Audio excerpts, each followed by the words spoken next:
1 minute late Games Workshop. 601, 602. Terrible.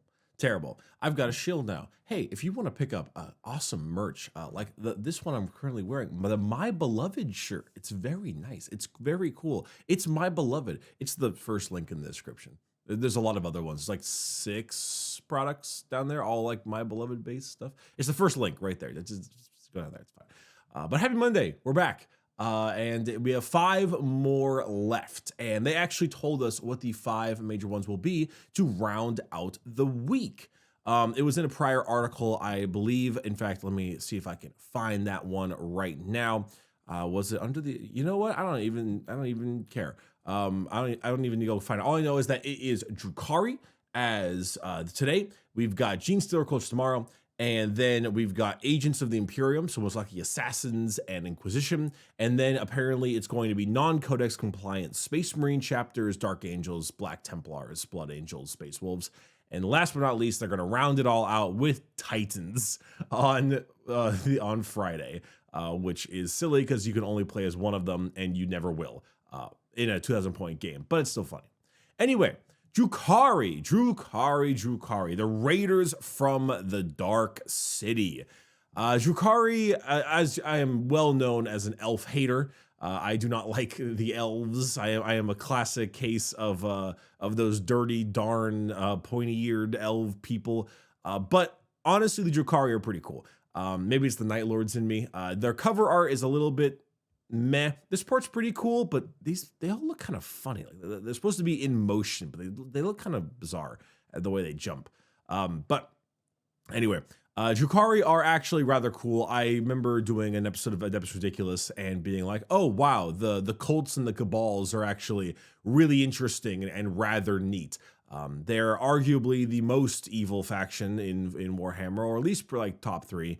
And they are absolutely just deplorable, disgusting people, but they are rather interesting. They look really cool and they're neat. So yeah.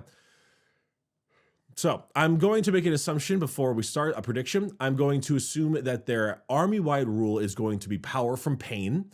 And I am going to assume that their detachment rule is either not going to be broken up into Coven, Cabal, and Cult at all, and they're just going to get rid of the triple army adjustments, or the detachment rule is going to have a rule for each. Like Cabals get sustained hits, Witches get lethal hits, Covens get blah, something like that. So we'll see. Millennia, yeah, Eldar doing all kinds of shenanigans, disgusting stuff. Let's see. These haughty reavers now range across the galaxy. Sadistic parasites with a ravenous appetite for violence and spectacle. And more than just that. All 3 persuasions and strange mercenaries besides work together in a new edition to accomplish one singular goal, inflicting maximum pain for maximum profit. Yeah, they're pirates. In a sense, they are basically pirates. Their port city is Kamara. All right, so power from pain. All right, we're so far so good. So let's see here. Okay. So if your army faction is Drukhari, units from your army with this ability can become empowered through pain. This is done using pain tokens. Oh, this is totally different then. Okay. If your army faction is Drukhari, you gain pain tokens as follows. The start of the battle, depending on the battle size. All right, so you start with 3 pain tokens because we play at 2K. So you start with 3 pain tokens. Each time an enemy unit is destroyed, you gain 1 pain token. Each time an enemy unit fails a battle shock test, you gain 1 pain token. Each time you gain a pain token, keep it to one side. This is your pain token pool. Okay, so every battle shock test, you get a token. Every enemy unit destroyed, you get a token. Let's see. Empowered through pain. At the start of any phase, you can expend 1 or more pain tokens from your pain token pool. Each time you do, select 1 unit from your army with the power from pain ability. To the end of the phase, that unit is empowered and gains the abilities listed below depending on the phase. Okay. Empowered in the movement or charge phase, you may reroll advance or charge rolls. Empowered in the shooting or fight phase, you may reroll the hit roll. Okay. this actually seems relatively simple. So basically, you start with 3 pain tokens. Every battle shock test and every enemy unit killed, you gain more tokens. And every time you use a token you can either use it on a unit to reroll their advance, reroll their charge, or reroll their hit roll in shooting or fight. And it says 1 or more pain tokens from your pain token pool. So you can do it. So you could, if you wanted to, you could just have like 7 pain tokens and give 7 units in your entire army full rerolls to hit, which would be very nasty. Okay, this is interesting. It is certainly simplified. Well, actually, it's not necessarily simplified. It's different. There is only one thing that is a little unfortunate, which is it is somewhat reliant on the enemy's ability or our enemy's build, their units. Because it says each time an enemy is destroyed, you gain a pain token and fails a battle shock test. So naturally, the worse or the more elite an enemy army is, Drukhari's ability will be less powerful overall. Because, if you're fighting knights, for example, killing a unit takes quite a while. And I guess you could make them fail a battle shock test, I suppose. That is a possibility, and you can get tokens that way. So it's like, it's not terrible in that sense, but it is reliant. It is reliant, and so an opponent that's a horde army will be easier to gain tokens from than an elite army. And depending on how important Drukhari's pain token rule is for their overall game plan is really the question.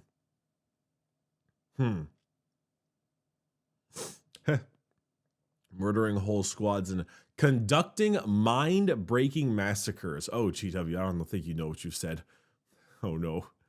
But I mean, like, this is good. I harped so often on the importance of choice, and this is more choice. This allows you to force enemies for battle shock tests or force certain enemies to be finished off in order to gain tokens. In fact, ironically, if you force enemies to go to half strength and don't kill them off, you could almost like farm tokens off of them, which is kind of like playing with your food, which is a very Drukhari thing to do. And then the benefits here are very good. I mean, you might not reroll advanced rolls very often, but being able to do so at a crucial moment to get an objective would matter. Charge rolls would be particularly good out of the deep strike. And then, I mean, shooting and fight phase. I mean, shooting will be less important than fight phase when it comes to Drukhari. They're more of a melee army, but even so, I mean, honest to God, like it's got more choice, which is good, more decision making, and that represents skill of the player. It's not just a free buff you get every single battle round like it used to be. So honestly, I'm happy with that. I am very pleased with that. It's a little tough when it comes to certain armies, well, I was gonna say NIDs would be kind of tough because battle shock tests, but NIDs are a horde army, so let's see. Let's see, real there, shooting 5 phase. All right, so Drukhari society is as an observer is warring cults, cabals, and covens struggle for dominance. And see, real space raider detachments don't suffer from this intern-assigned competition, so that they thrive on the challenge, goading each other to new levels of sadism. Real space raiders detachment rule. At the start of the battle round, you gain an additional one pain token for each of the following your army contains: 1 or more Archon, 1 or more Succubus, 1 or more Homunculus. Oh, wow, and that's it. Okay, so it's basically just Real Space Raiders is basically just telling you to benefit from taking a nice combination of all 3. Well, that's not really a detachment rule. That's a few more pain tokens, I suppose, which is nice, but it's not really an attack. That's not really a rule. That's just like a little bonus. That's not really a rule. I mean, it's good.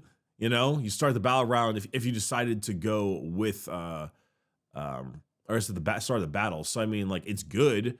If you take what you need, you take one of all 3, then you start the game with 6, not 3 tokens. Like, that is good. It is a good rule, but it's not. It's really nothing that special. is basically all I'm trying to say. It's really nothing that special, or interesting or anything. But I mean, it's nice. It's 3 more paint tokens. So, that's one thing. All right, unit spotlight. We got Venom and we've got the Cabalite Warriors. All right. Well, they made the mistake of not showing us a character again, which is unfortunate. But these are 2 important units, so we'll see. If I was stealth core ability, which types one for shooting hits that target it right. So the Venom, we have the War Gear card as well, which is nice. So it's a transport, of course, of 6 Drukhari infantry models. This model cannot transport grotesque models or models that can fly.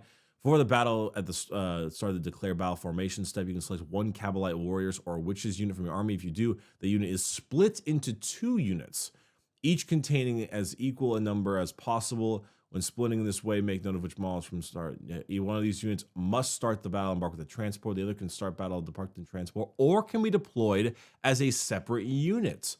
Interesting. So you can combat squad Cabalite Warriors or Witches. Huh. Interesting. No note on Rax, though, which is interesting. No, Rax can't do it. But Cabalite Warriors and Witches can split. So I was thinking about this because you have combat squads for Space Marines, but you also have I point this way because they're on my shelf. You have the Voton and the Voton Sagittars to allow them to split into 2, but you had to put them both into transports. This one allows you to split them, but also allows you to put one on the battlefield instead, which is actually kind of nice. You can put it in like a backfield objective. The smallest twin splinter rifle can be replaced with 1 splinter cannon, right? And it's equipped with splinter cannon and twin splinter rifle and blade vanes. Wait, equipped with the splinter cannon, twin splinter rifle, and blade vanes. So you could have 2 splinter cannons and then blade vanes if you wanted. So we've got movement at 14, toughness 6, 4 up save, 6 wounds, 6 of leadership, 1 OC. So pretty standard here. Deadly Demise 1 for a tiny little mortal wound. It has Deep Strike. Okay, interesting. Firing Dex 6. So every single model in the Venom can shoot out of it. And Stealth, which is -1 to hit from range. Let me check something because it's dedicated transport, right? There we go, Venom. The Venom has a save of 4. It has an invul of 5. This one has an invul of 6, so it's actually squishier. And then it has open topped, which does allow you to shoot with everything on top. There might be some restrictions that are annoying to read. But, yeah, I mean, and then, okay, yeah, that's, everything else seems about right. It's, oh no, it's toughness 6 now, so it's a little tougher. Same save, worse invul save, same amount of wounds. Okay, yeah. All right. The Deep Strike is rather interesting. It doesn't seem like it had that before. Yeah, no, all right. And then let's see, Power from Pain, of course. Athletic Aerialists. At the end of the fight phase, if there are no models currently embarked within this transport, you can select 1 friendly Drukhari infantry unit that has 6 or fewer models that is wholly within 6 of this transport. Unless that unit is within engagement range of 1 or more enemy units, it can embark within this transport at the end of the fight phase. Interesting. So you can select 1 friendly Drukhari infantry unit that has 6 or fewer models. Oh, no. Oh, wow. No restrictions on if they were already inside or not. So you could fly this guy over, have them get out, shoot or something if you needed to. I mean, they could shoot from the firing decks, doesn't really matter, but they can get back in. Or if you could fly it over, get them out. Oh, you can't actually charge after movement. You can get them out after movement now. So transport rules have changed. Before you would have to get someone out of the transport and then move the transport. Now you can move the transport and then disembark within Holy 3, but you cannot charge. You can only shoot. So basically, now you can, maybe have the guys in the venom get out and then fly the venom somewhere else, charge some Cabalite or whoever the hell, stab some dudes, and then put them back in the venom. It just lets you put people back in the venom at the end of the fight phase, as long as they are wholly within 6 of the transport, which is pretty good. That's not 3. That's actually very sneaky, very tricky. Pretty elf stuff, yeah. So, Splinter Cannon has anti-infantry 3 up and sustained hits 1. It's 3 shots at 3, 1, 2, and they still hit on 3s, of course. Splinter Cannon here is 3, 1, 2 as well, but it's a poison weapon. And poison weapons, I think, auto wound on 4, yeah? Yeah. So this is actually better. It auto wounds on 3s, but infantry only, not monsters. So it's only infantry, but they do get sustained hits 1. So it's a little worse against, I think it's monsters, right? Yeah, excluding vehicle and Titanic. So it's way worse against monsters. It's better against infantry, and it hits harder because of sustained hits. So bit of a side grade overall as a unit, but against infantry, it is flat out. I'd say it's flat out better against infantry. And then Twin Splinter Rifle is anti-infantry 3 up, assault, rapid fire 1, twin link. Good God, dudes. 2 shots at 201, ballistic skill 3, 24-inch range. Okay, so Twin Splinter Rifle is the exact same for the most part, except with how the rapid fire works. Let's see. So it would have one of these, or it could be swapped out for a Splinter Cannon. So it's assault, rapid fire 1, so it would be 3 attacks within half at 12. It's twin linked, so full rerolls to wound. And then anti-infantry 3 up, which is fine. It's AP zip, so it's like, it was never particularly great before it was chip damage. And then Blade Veins, think of the exact same. 3 attacks at 501 and hits on 4s. 3 attacks at, that's 611. So now it's 501. So the melee has been nerfed overall for the Blade Veins. I mean, the Venom is supposed to be a fast firing deck kind of thing where they hang off the side, they shoot you while hanging off the side.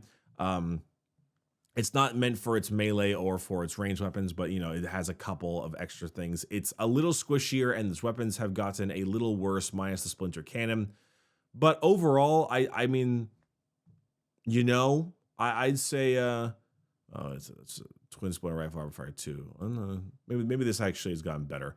The Twin Splinter Rifle, that is. But, overall, this is kind of what a Venom is supposed to be. It's a fast flyer unit. The fact that the more interesting stuff is the splitting and the athletic aerialists.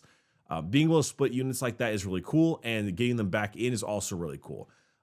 But besides that, it's about the same as before. Maybe some slight nerfs to its weapons, but the lethality of the game is coming down, so it's natural. All right. The Venom's light carrying capacity often made it difficult to squeeze the entire squad onto its deck. In addition, you won't have to. There are no shortage of infantry units you can make of the sadism-fueled taxi service, but Cavalite Warriors are a particularly attractive proposition. Any other things? No. All right. Let's see. Ensure the objective they just grabbed remains yours after they abscond, even if you claimed it while they are aboard a transport. Oh, really? Okay, let's check out Cavalite Warriors. 8-inch move. 8-inch move. Oh, wow, they gained a move. God damn. Okay, so they're making Drukhari hyper fast then. T3, 4-up save, 1 wound, 6 leadership, 2 OC. That tracks for the most part. Infantry, Cabal, Battle Line, Eldari, Battle Warriors. Oh, I didn't look at the keywords here. Vehicle, transport, dedicated, transport, fly, Eldari, Battle. Okay, yeah, that's special. Passion, Power, and Pain. Let's see here. So they have a 6-up invul save as well, which is what they had from Power of Pain originally on turn 1. Yeah, so it's kind of the same. Let's see. If you control an objective marker at the end of your command phase, and this unit or any transport is embarked in is within range of the objective marker, that objective marker remains under your control. So they really should have just given this a keyword. Objective secured would have been perfect. I don't really know why. And they could just said these models have objective secured even if they're in the transports. That's actually kind of very Drukhari though. You put them on like an objective. It's like, got it, and then you go, and you fly away and you start murdering people. And then turning them into sofas. That's a very Drukhari thing. I didn't even notice that their belts are flayed skin. Nice. Let's see. Phantasm grenade launcher for the war gear. It has the grenades keyword. Okay, for the grenade stratagem. Yeah, I mean, that's actually pretty great. You don't even have to get him out. You don't even have to get him out to hold the objective. You put him in a raider. It's like, mine, murder. And then no stopping them. All right, we'll start with the melee weapons first. There is close combat weapon, which is literally just fists. It's 2 attacks at 301, which looks the same. And then you've got the Sybarite weapon, which is 311, an extra attack and anti-infantry 3 up. Which I'm going to assume was one of the power weapons, maybe. But they have the Agonizer and the Power Sword. Both of those are AP 3, though, and there is no AP 3 here. It is AP 1, but it has a better poison. It is poison 3, not poison 4, which is, in a sense, which is nice. But that is a huge drop in AP. But I don't think Kabalite warriors are often taken for their melee prowess. That's more of like a witch thing. And then some covens. All right, range weapons. We have the blast pistol, which is a 6-inch range, 8-3D3. Blast pistol here, we have 8-4D6. So that is a huge nerf. It is down an AP and down an entire D6 to D3, which is pretty hefty. You have the blaster, which is 18-inch range. It's assault, though. 1 shot at 8-4D6 plus 1. The blaster is 8-4D6. Okay, so that's better. The blaster is overall better in general. Most of it's the exact same, actually. It just has a +1 damage to its damage, which is fine, I guess. The Dark Lance. 36-inch range. Hits on 4s because heavy. 12-3D6 plus 2. Dark Lance is at the moment 8-4D3 plus 3. So it lost an AP. It gained, I'd say, a relatively average higher damage, but it got a strength buff to make up for its vehicle killing power as opposed to the blaster, which had the same, but is now obviously relegated to more of an anti-elite infantry and middle range weapon now, as opposed to the Dark Lance, which is meant to just be flat out a vehicle killer. The Shredder is Assault in Torrent 601. That is the Flamer, if I'm not mistaken. It lost an AP, but it still has Assault, so that's cool. Splinter Cannon is the... we've already seen the Splinter Cannon before. It's heavy, though, so it might be a hitting on 3s, which is nice, but besides that, we've already seen the Splinter Cannon. Splinter Pistol is the exact same thing as the Splinter Rifle, because it's just the difference in profile. Splinter Rifle, I believe, is the one they all are equipped with, right? Yep. That is anti-infantry 3 up, assault, and 2 shots. And of course, it has terrible strength because it's an anti-infantry thing. So Splinter Rifle at the moment is a buff. In fact, it's a buff across the board. It has the same range. Its poison is better. It's poison 3 now. As opposed, because it's anti-infantry 3 up, minus the monster thing, but whatever. It is no longer rapid fire. It gets both shots at max range and its assault. In fact, for the most part, a lot of the weapons here are assault. The only ones that aren't are the Dark Lance and the various pistols, and I guess the cannon. A lot of your stuff is assault based, which is very good because the Drukhari are supposed to be highly mobile, and giving you assault on all your stuff is good at keeping you highly mobile. 10 Kabalite warriors will roll up with around 20 or so Splinter Rifle attacks, and even though there is no AP, having the anti-infantry will put a decent amount of damage on at least force saves. What matters the most is it'll force saves. Against, you can't get a 2-up from Space Marines anymore, so enough 3-up saves required can actually genuinely cause a problem. The Dark Lance and the Blaster and stuff are kind of where I expected. A little surprised to see the Blaster actually be more of a middle-level weapon instead of a pure tank killer, but at least it has a purpose now other than the Dark Lance, so that's kind of nice. And the range difference, of course. But, yeah, I mean, I've always thought the Kabalite warriors were a bit middling in terms of their stat line. They're a very iconic unit in terms of Drukhari, but They're really just meant for some chip damage to dealing with infantry and not a lot else, or as a platform to put big guns on, like the Dark Lance. If I'm not mistaken, one of the big things was like Raiders with Dark Lances and Cabalite Trueborn with the Dark Lance with Cabal the Black Heart, which would allow you to reroll one hit roll. So it was not the fact that, you know, they had all these splinter rifles and stuff, but it was more, hey, here's 2 Dark Lances at D3 plus 3 damage and a reroll in case I miss. It's 3s rerolling the Dark Lance each time, and then you stack that up enough times, and you can actually start to have some problems. But that became no longer as powerful later in the line when Drukhari eventually, 1, got nerfed and the codex creep continued. I mean, they look fine. They look fine. They're not like wowing me. I would have really liked to have seen what an Archon would have looked like, or a Succubus. See, this is the problem: is that their GW has not shown off a character, and not showing off a character is a good way to make your players think this army is going to be bad based on the only 10% you've seen. It happens with Necrons, it happened with Votann, and it's just a bit of an annoyance at times. I wish they would have shown off a character, but we'll see. All right, so weapon spotlight. Like any good torturer, thanks. A homunculus has a suite of tools they can use to inflict maximum pain on their subjects. The Talos is the most versatile of these brutal instruments, such as the Drukhari Haywire blasters that bypass armor plating to directly disable tanks. So they say it was the Talos, right? Drukhari Haywire blaster. Here it is. Heavy D3, 3/3 D3, and then on an unmodified wound roll of 4 up is always successful, and on a 6 it's D3 mortals. So it seems that now it is the same range. It's 2 shots, which is the average of D3 anyway. It is down 2 AP, which is huge. Down a massive amount of AP, but has flat 3 damage now instead of D3.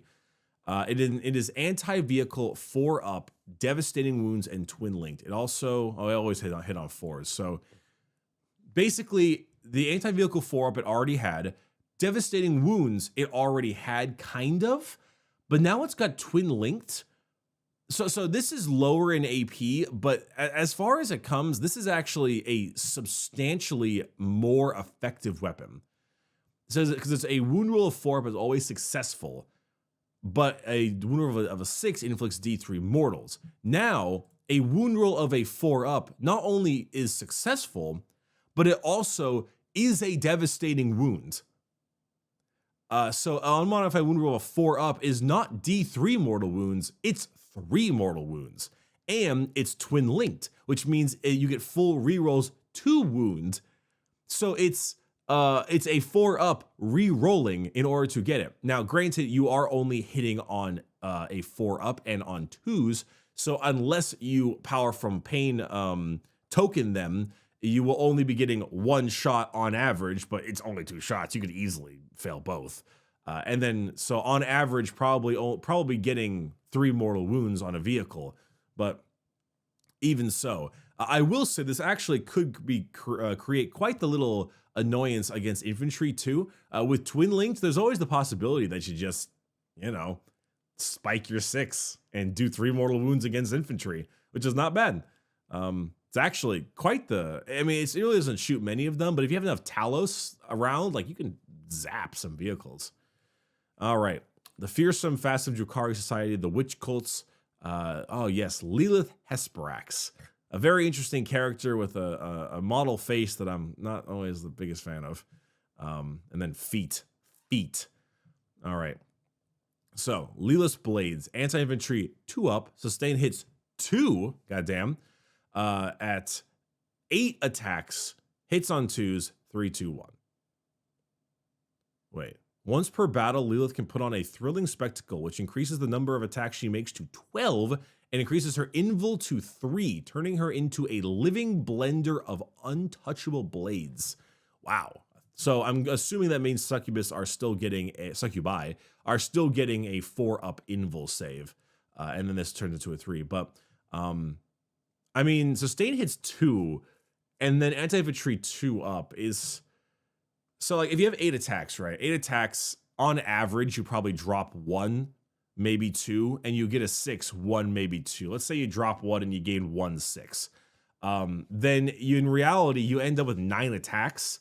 And against infantry, this'll, I mean, you basically kill an entire squadron of guardsmen in one go. Maybe not quite. You might lose, like, 1 might survive, but you rip through lots of things very easily. It is just like it says, a living blender of untouchable blades. It is genuinely just a pure amount of attacks to rip through light infantry and even some of the higher level infantry like Space Marines. Pretty impressive. Pretty impressive. Very Drukhari.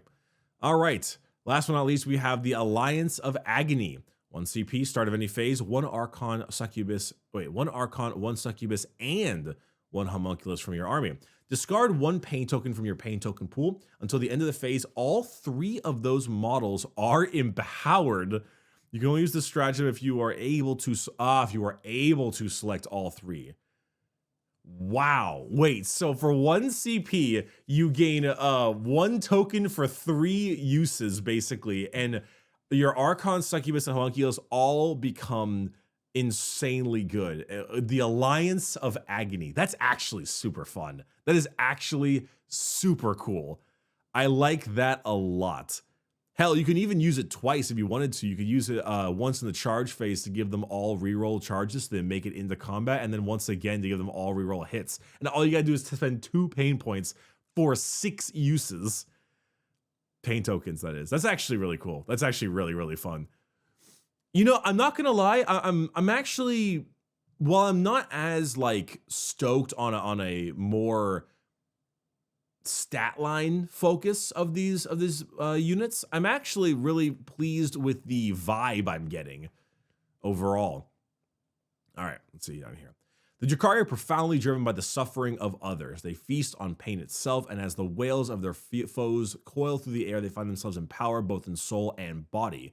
So this is representing the power from pain army rule through the accumulation of pain tokens, a currency unique to the Drukhari that is gained when enemies are maimed or destroyed. Pain tokens allow the precise application of sadism wherever and whenever it is needed. Drukhari players can set up multiple situations to surgically eviscerate particular foes through shooting or melee, depending on their needs at the time. As any Archon would tell you, this represents a sophisticated and intelligent form of warfare befitting a civilization as ancient and accomplished as the Drukhari. They have a diverse culture spanning all the wonders that can be found in tormenting lesser beings, and the Cabals, homunculus covens, and witch cults are all represented in a range of enhancements and stratagems that lean into their different creative approaches to suffering. For example, the acrobatic display stratagem is available only to witch cults and allows them to advance and charge in the same turn, which you'll notice stacks pretty well with power from pain rerolls. Yes, it would. To the savvy general, the Drukhari present the chance to inflict a bountiful feast of precision cuts to the enemy force. And then, oh my lord, what is that cover? Path of the Dark Eldar. I have never seen that before in my life. Pain Engine, a Warhammer short story. Ah, there's so many short stories. Not many big ones, huh? All right, and then yes, next is the Gene Stealer cults, of course. Okay, so overall, I think we've fallen into the same trap that GW has put us into with the other ones, which is no character. And no character is a huge negative when it comes to just showing off. Wait, hold up. Pain tokens. You can expend 1 each time you do select 1 unit from your army with the power from pain ability until the end of the phase. That unit is empowered.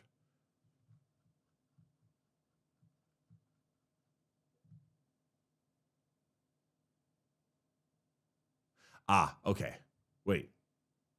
All 3 of those models units. Oh God. It's not. Oh God. It's not just the Archon, Succubus, and Homunculus. It's the Archon, Succubus, Homunculus, and the unit they're leading. Oh God. Oh no. Okay, that's horrifying. That's even stronger than I expected. God damn, that's good. Holy hell. All right. Yeah, the issue is that they show off no character, and by showing off no character, it leaves us lacking for what they will do as an overarching army. That being said, as far as the no character showing off things go, I'd say the Drukhari are actually looking pretty solid. They're not wowing me like Knights or Eldar are, but their new rule is really interesting. It's unfortunate that it is locked behind enemy eliteness, and that might be part of the part of the issue. But besides that, everything else here is looking quite good. The ability to like force battle shock will obviously be one of their abilities to force enemies to take battle shock tests, or at least make them take it at a worse nature. Power from pain tokens are very good. Full rerolls to hit is nasty. Let's also not forget something that's really important. Transports confer their benefits to their occupants. So if you use a power through pain token, you can go ahead on a venom. The venom gets full rerolls to hit, and so do the Kabalites inside the venom, which is actually kind of impressive as a concept, because it's like GW prepared for that. They're like, hey, Drukhari are known for their transports, and now because of this, the transport is affected, and so are you. You're both affected by this whole situation, and it's actually really impressive. It's a really interesting way to do this. I like it a lot, and it's quite powerful too. I mean, like, this is empowered through pain, no doubt. The Real Space Raiders attachment it's just, I wish it wasn't so boring. Like, even if you're gonna have a passive ability like the Voton or the Admech, for example, where it's just, nuclear bombs or anger at one particular enemy, at least, make it a little bit more fun. It's just a little dull. It's good. It's like when you play a game and you pick the bad faction because it has the higher stats. It's like it's a pure stat bonus. And don't get me wrong, being able to get 3 tokens for 3 units for full rerolls to hit or reroll charges, like, that can be game making, especially with that stratagem down there. But it's just kind of boring. The Venom is looking good, very good. The splitting is kind of neat. It makes me wonder if I can do the same thing for the Voton Sagittar and keep 1 unit on the field. The jumping back in the transport is really tricky and nasty. The weapons all seem like they've gotten a little bit of a nerf, but also a little bit of a buff. When it comes to infantry, everything seems better, but against monsters, far, far worse. The Raiders, while in the transport thing, is pretty crazy and pretty hilarious. They're fast too. Like the 12-inch or the 8-inch move on the Kabalite Warriors is speedy. What was the Venom's speed? Was it 16? Okay, so the Venom actually went down 2 inches. But I mean, 14, 16, it's not that big of a deal, I wouldn't say. And transports have kind of adjusted overall. The Haywire Blaster, looks interesting. Lilith looks like she's going to just mulch infantry, which is good. That's her whole job. And then this stratagem is looking very, very good. This is probably the best part of this entire reveal was the stratagem. Good God. Yeah, but I mean, I'd say that, like I said before, not showing a character is always going to be a little bit of different. People might have a weird feeling about it, but I gotta say, they're feeling very Drukhari. I feel like they've nailed the vibe of the army the most, which I would argue is the most important part. I'd say that the vibe of the army is more important than the strength of the army. Because you want to feel like you're playing the army you built, painted, and slaved over. But at the same time, they're almost interchangeable. I'd like them to be as close as possible. Those two things, vibe and power. Yeah, I mean, fascinating. Tomorrow is Gene Stealer cults. We'll see how they turn out, because that's like the weirdo army. So who knows what's going to happen there. Thanks for watching, everyone, and I will see you tomorrow morning. Bye-bye.